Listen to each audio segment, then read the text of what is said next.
Today I'm trellising my beans, and since I haven't seen too many people on YouTube trellis their beans this way, I thought that I would do a video. This is the way both of my grandmothers did it, and I thought it was the only way it was done until I watched YouTube. But this is probably the cheapest way, but it's probably the most labor-intensive way. It does take a lot of work. And I already set the post. I just dug holes with post hole diggers, and I'm using landscape timbers for the post. And now I'm going to run the top wire and bottom wire. And for the wire, I always use a galvanized wire. Here's an old package, 16 gauge galvanized wire. And I use this because it doesn't rust. And that way I can use the wire year after year. There's some that I keep reusing. And the first thing I did was I nailed a staple at the post, and I'm going to run a wire from one post to the other and run it through that staple, and that'll keep the wire from sliding up or down. It'll hold it in place. And I always do one separate piece of wire between each post, because that way if the wire should break, I won't lose the whole row. I'll just lose that one section. And I've never had the wire break. I don't use rope or anything like that because it tends to stretch. The wire holds up very well. Okay, I got the first bottom wire on. I just ran it from one post to the other, and I've run the wire through the staple, and then just wrap one end of the wire around the long piece, and then bend it back on itself. Okay, now I have my top and bottom wires on, and you probably can't even see this wire, but I left a lot of slack in this the top wire, and now I'm going to run a guide wire from the end post to that stake in the ground, and I'll pull the slack out of the top wire by tightening up this guide wire. And I have a staple on the side to hold that wire. Okay, now I have that the bracing wire up. You can see that it pulled some of the slack out of the top wire. And now I'll go along and adjust all the top wire, try to get that a little tighter. It doesn't have to be perfectly tight, but when I put the vertical strings on, if it's too slack, then the top wire will end up pulling down lower.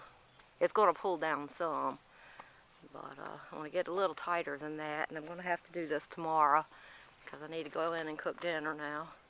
Okay, I went along and I tightened up my top wire as best I could. Like I said, it doesn't have to be perfectly tight, and I've started stringing up the vertical strings.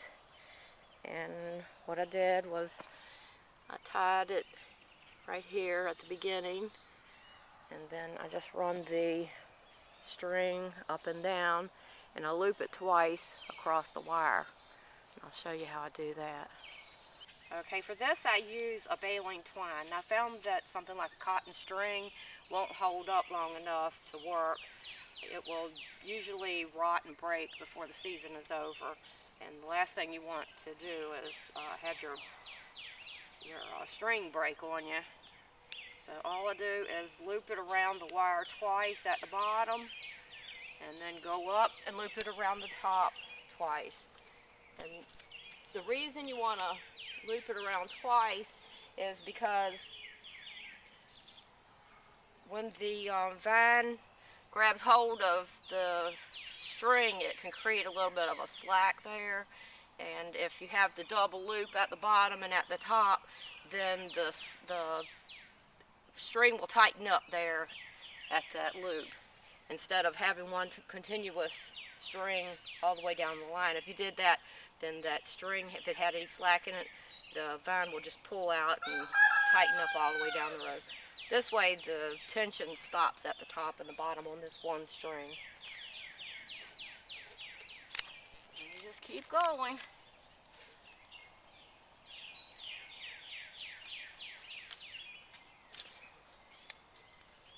And I'll go along several feet, and then I'll go back and tighten each of the strings and space them out maybe 10 or 12 inches apart. Okay, that's what I have so far. And I ran the string, and I stopped it at the halfway point, tied it off, and then started a new piece of string. And that way, if it should break, I wouldn't lose the whole section. It would only be a half a section, and I could go in and correct it easier if that should happen. It rarely happens. So I'm done with the trellis. It took me about an hour to string it up. I planted Kentucky Wonder pole beans here, and that's what my grandma always liked the best. Over the past several years, I've used Blue Lake pole beans, and I've started having problems with them.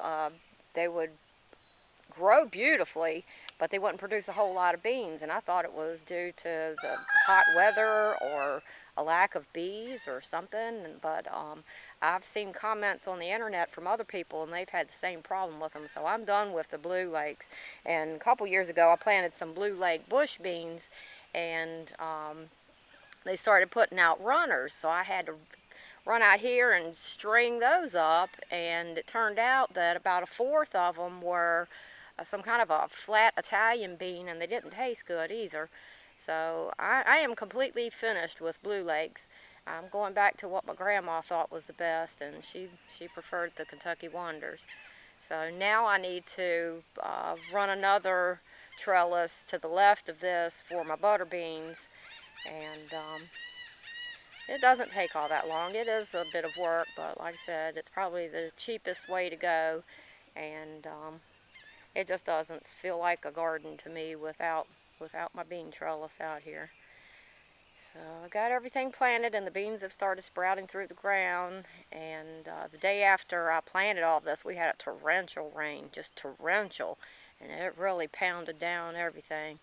So now all I have to do is wait for everything to come up, and then a week or two I'll run the tiller up and down the rows and push a little more dirt up around my plants, and just keep it weeded with a hoe up and down the rows. And it's not a whole lot of work to do a garden like this. I know a lot of people have misconceptions about it, but it really isn't as bad as you think.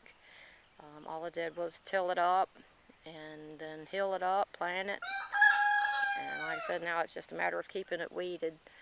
And in a lot of ways, it can be easier to weed a big garden like this than a very small one, because you can use the tiller. So that's how I do the bean trellis. Hope it helps.